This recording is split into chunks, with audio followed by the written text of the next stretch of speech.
Guns and bombs make headlines. Nearly 24 hours after Israel carried out one of the deadliest strikes on Iranian soil. Missiles started appearing above the city's skyline. But there's another war happening, and most of us don't even see it. It's quieter, smarter, and way more dangerous. Because it's not just about facts, it's about belief. Fact-check, volcanoes do not produce more CO2 emissions than human activity. Reuters is on your ass, dude. Yeah. Coming up, climate denial isn't some fringe idea anymore. It's political, weaponized, and getting louder. The power of nature, nothing you can do about it. From what governments do to what corporations sell, and what we choose to ignore, what we believe or refuse to decides everything. What we see is that maybe then there's more potential for people to have conversations about climate change, to believe that it's actually happening. While the planet burns. This is just 2 degrees, and we're going straight to the heart of the climate skeptic debate. But I wonder whether or not people really have hope left. Is hope motivating people or just pacifying them? Yeah, that's such a good question.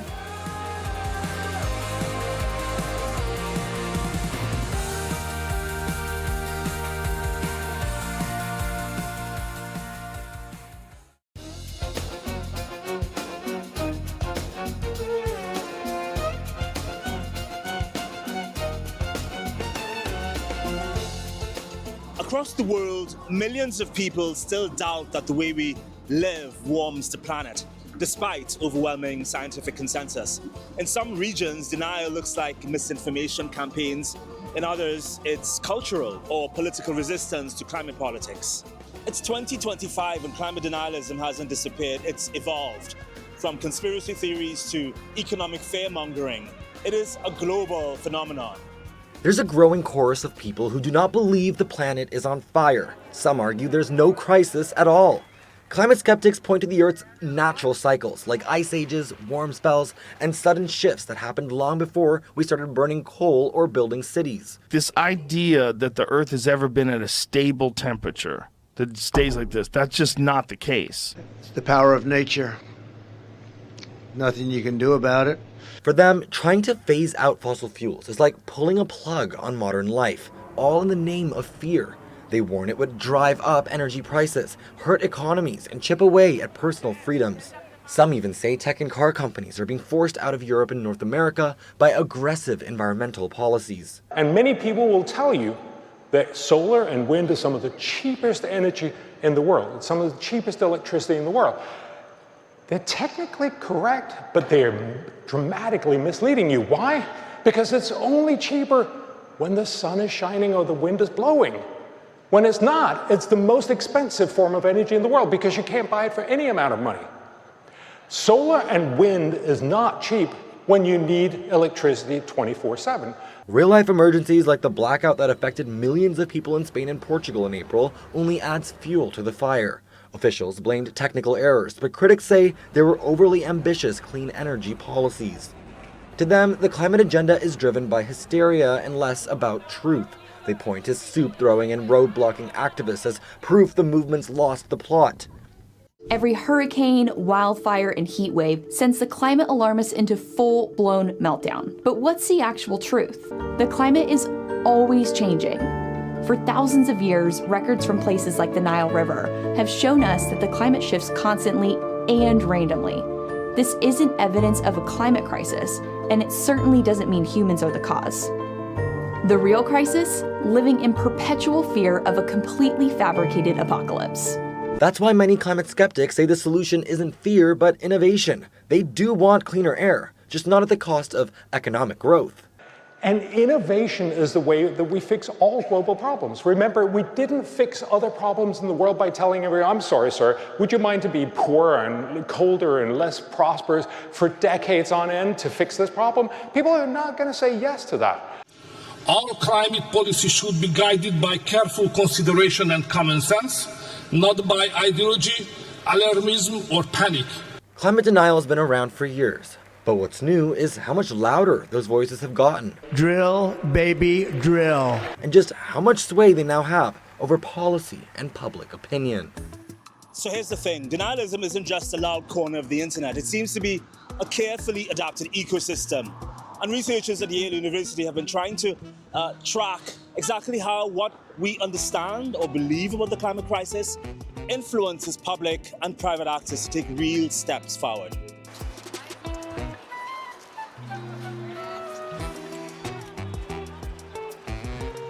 refusing to take responsibility for their actions.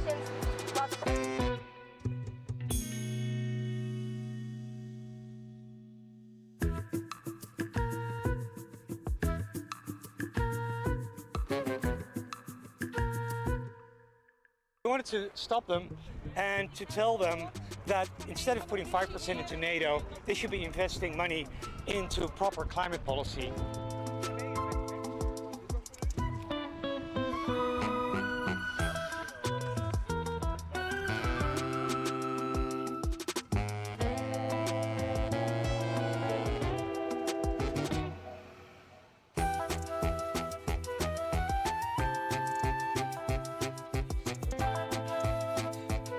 Too many of us don't even believe in climate change.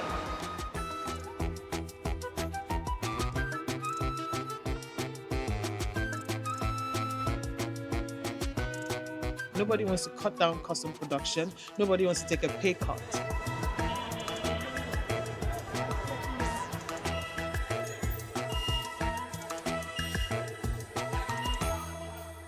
So we reached out to the authors of this Yale University study to get a better understanding of what they learned during their research.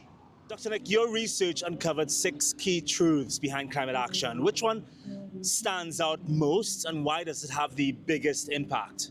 We found different key truths predict different outcomes, but to answer your question, was there one that kind of went across all of our outcomes and was really important? And actually there sort of was, which was the others care key truth, which speaks to the fact that other people do care about climate change, that you're not a sort of in a small minority of people, that in most countries actually you're in a majority of opinion that climate change is happening and that it's going to be bad. And so we find that when people perceive that others care about climate change, they do tend to have higher policy support and willingness to want to have conversations with each other about climate change, which we know are important. And it can also encourage political advocacy behaviors as well. You found some beliefs drive climate action more than others. Is momentum more about what people believe or who they trust when it comes to policy change? Yeah, it's a big complex puzzle, really, and I suppose that's why nowadays there's a whole social science around climate change and trying to understand, like you say, how do we move the needle, or what are the best ways to communicate about climate change? But I mean, so that it's hard to pinpoint one specific driver, but I know that something that is really key are our perceptions of what others think about climate change, or social norms, what we think as acceptable. And so we use social norms all the time in our everyday, right? So like we will follow social norms because we perceive them to be prevalent in our lives, and we want to do that to fit in, right? Socially fit in. So the same is for climate change. If you perceive that the people around you, either in your household or in your friend group or at work or in your country or your town or whatever, believe that it's actually not a big issue, it's a bit of a taboo issue, we shouldn't be talking about it, then you're more likely to sort of fall into that as well. So those social norms can have an effect on you.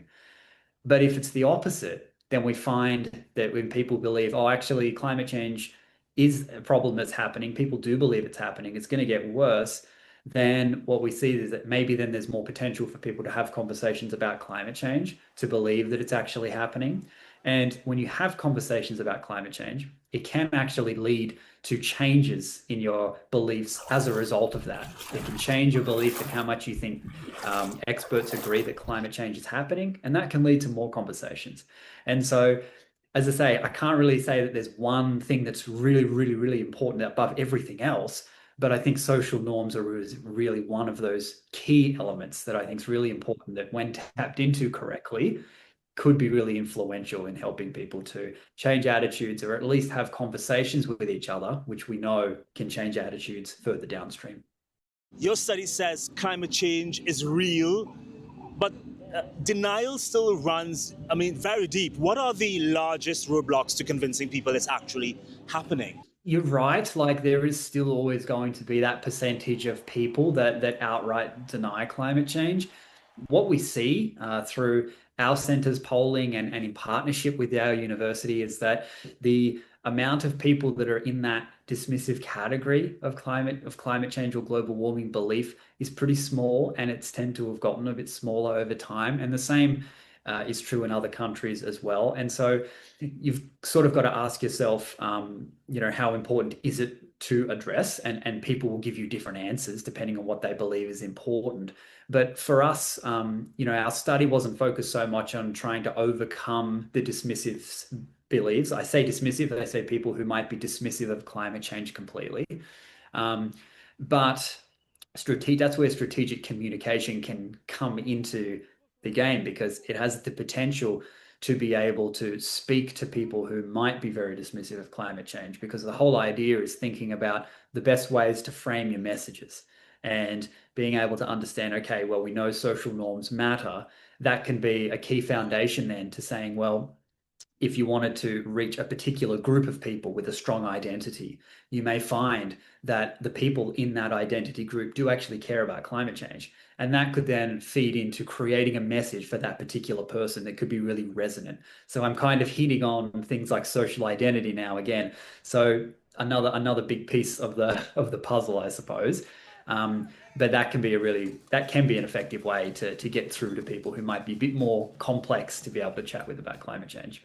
You also say the term "there is hope" is key to action, but I wonder whether or not people really have hope left. Is hope motivating people or just pacifying them? Yeah, that's such a good question.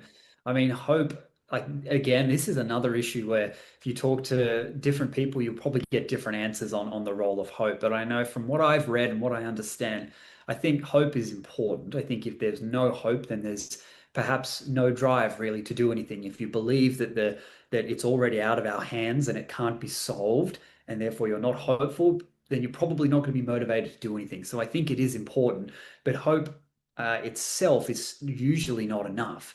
So you have to have hope, but you also have to have this feeling, this belief in yourself that if you take actions, you can actually get outcomes that you want.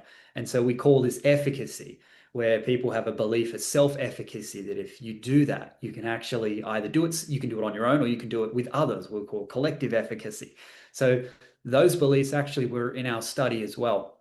And so that's sort of part of our "there's hope" key truth. And I think that's a really important one, especially for communication practitioners, that yes, we say there's hope, but it's important as well to remember that efficacy component of hope. And so, yeah, I think in short, hope is important. It needs to be there, but we can't stop at hope. And we need to build efficacy in people to know that when they take actions, they can actually have an impact.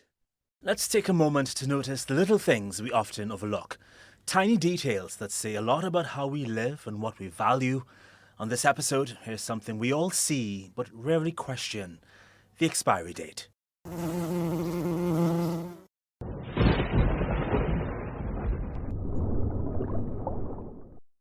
We see it every day, stamped on our milk, yogurt and bread, a little reminder that time runs out.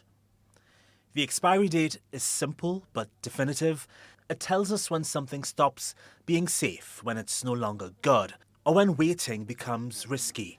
But when it comes to climate, where's the expiry date? We hear net zero by 2050, 1.5 degrees by mid-century, carbon budgets, and even someday soon. But no one tells us when the promises expire. Politicians stretch deadlines and companies shift their targets. Meanwhile, the ice melts, the seas rise, and we keep pushing the date forward like there's always more time. But climate science doesn't work that way. Ultimately, the ice of the glacier and the large amount of rock that had been deposited on top of the glacier came crashing down. There is a point when damage becomes irreversible. There is a deadline. We're just not printing it on any labels. And without a clear expiry date, it's easy to forget urgency, to delay action, to stay comfortable, and to wait for someone else to move first. Because it's not just about when something goes bad. It's about knowing when it's too late to pretend it's still good. The planet doesn't come with an expiry date. But maybe it should.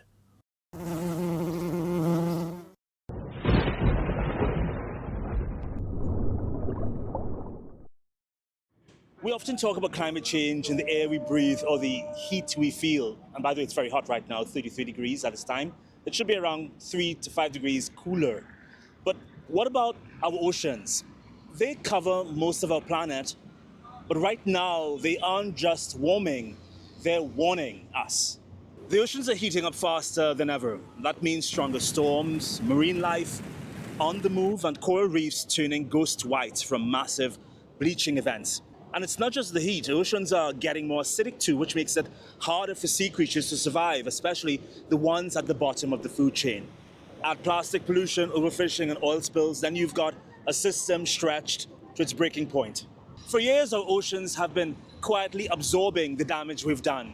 And that's what the UN Ocean Conference was hoping to tackle.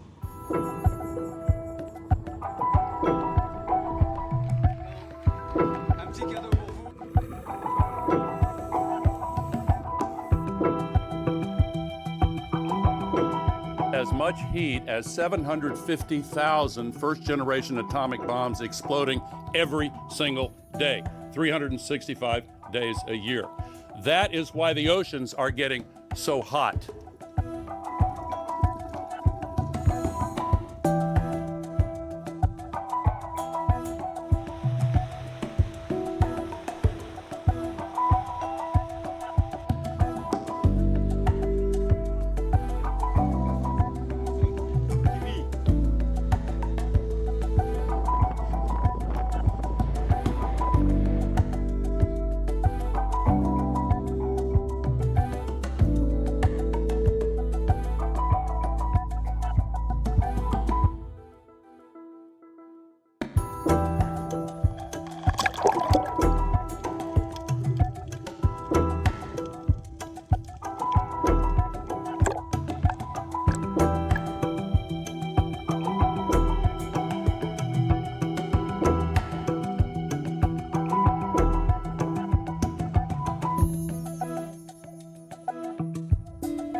Is not doing very well, to be completely frank, and I think one of probably the most important driver of degradation is climate change, which is very much linked to our activities on land and the increased CO2 in the atmosphere, which in itself warms up the ocean, creates also a sea level rise, and not all countries are equally equipped to deal with sea level rise. I mean, in the global north, we have resources, we have capacity to protect the coast.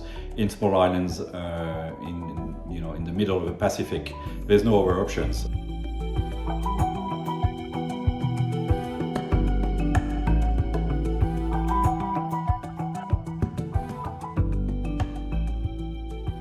Pepe, after the conference, we're at 51 signatories, just shy of the 60 needed to ratify the High Seas Treaty.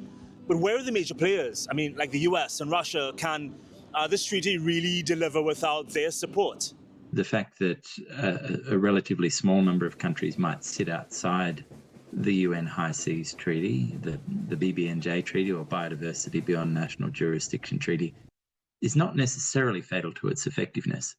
That said, we do need a critical mass of countries to come into the treaty framework, to ratify it, to participate in its implementation, and not least those countries with the largest distant water fishing fleets, including countries in both East Asia and Europe. So this treaty aims to protect 30% of international waters by the year 2030, but we're nowhere near that. How do we move from symbolic progress to real protection? One of the key reasons that we're currently sitting at around 8% protection for the ocean overall is because progress has been very slow on the high seas. There are some parts of the high seas where there are existing frameworks for creating international marine protected areas. The most notable of those is in the Southern Ocean. So in the waters surrounding Antarctica, there is a treaty that allows countries to come together and create marine protected areas, and they have done so in some places. but it has been difficult. The reaching agreement and overcoming the opposition of a small number of countries has been difficult. So the pressure is certainly on. The time pressure is certainly on. It's only 5 years until the end of the decade, of course, and it remains to be seen whether countries can stand up this treaty, get the processes, procedures, the conferences of the parties, and also move swiftly on the identification and declaration of high seas marine protected areas. The treaty provides that framework, but much depends on the willingness and ability of countries to come together to do the hard work, technically, politically, diplomatically, to deliver marine protection at the scale anticipated in the global biodiversity framework. Pepe, what about the private sector? I mean, investors seem to be sitting on the sidelines because of these unclear rules and a lack of solid ocean data to some degree. Are we doing anything actively to make the ocean sector more investment friendly? It's an interesting question, I think. There are billions of dollars invested in ocean-related economic sectors. Many of those are ecologically neutral or harmful. So a large proportion of the investment in the ocean domain is actually in offshore oil and gas. And fossil fuels, of course, are a key driver of global climate change, as well as creating ecological disturbance and risks of oil spills and so on. So perhaps the question is not so much about the overall volume of investment in the marine and coastal domain, but how do we begin to shift investment towards activities that are more ecologically benign or ideally even beneficial?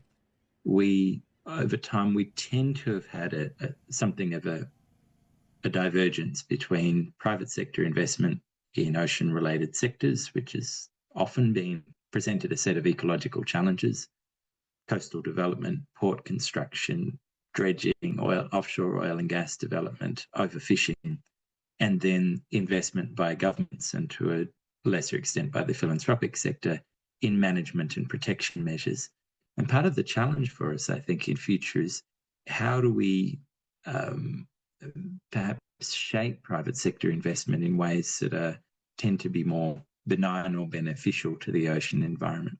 How do we communicate the urgency of the ocean crisis, especially to those in the global north who don't yet feel its effects? How do we make it clear this is a now problem, not a future one? Large change requires to engage both people's heads and hearts. The science is clear. There is already dramatic change happening in the ocean. A large proportion of fisheries around the world are depleted and declining. The oceans are warming. Coral reefs are dying before our eyes. So the change is already occurring. But certainly that may seem quite distant for a lot of people. And so personally, I feel that it's important in a situation like this to think about the role of not only science, which needs to underpin our understanding of what's happening, the process of scientific observation and analysis, but also storytelling. We need to bring that to life for people, and particularly for those around the world who are living in large cities, perhaps a long way from the sea, and certainly a long way from a dependence on fisheries, for example. Actually bringing that to life in ways that they can understand, I think, is really important. David Attenborough's Oceans film recently made a real impact, I think, for a lot of people because it brought some of this to life. And really, I think that's essential, that people get an understanding of what's going on, not only with their heads, but also with their hearts, so that they understand that coral bleaching, for example, and the death of coral reefs is not just an abstract loss. It's very real. To be able to see that with their own eyes, to see before and after, to see how things have changed, to hear and understand how coastal communities around the world, but particularly in the global south, are impacted by fisheries depletion and the decline of coastal ecosystems. We work with communities, more than 1,000 communities around the world, who are trying to manage their coastal fishing resources, to turn things around. But we speak to and talk to people, fishermen in those communities, elders in those communities who've seen dramatic change over their lifetime. We speak to people who used to be able to catch decent-sized fish and have a fish meal with their family, who are now catching tiny fish and turning them into a thin soup because that's the best they can do in the circumstances that they're in. I'll leave you with the ocean. We've taken so much from it, and we still do. Turtles, sea turtles wash up ashore with stomachs full of plastic. And somewhere in the deep, a whale sings, but fewer and fewer hear it. This isn't about sea levels and carbon charts. It's about losing something that's always fed us. We aren't separate from the sea, because if the sea dies, we die too. Until next time, bye.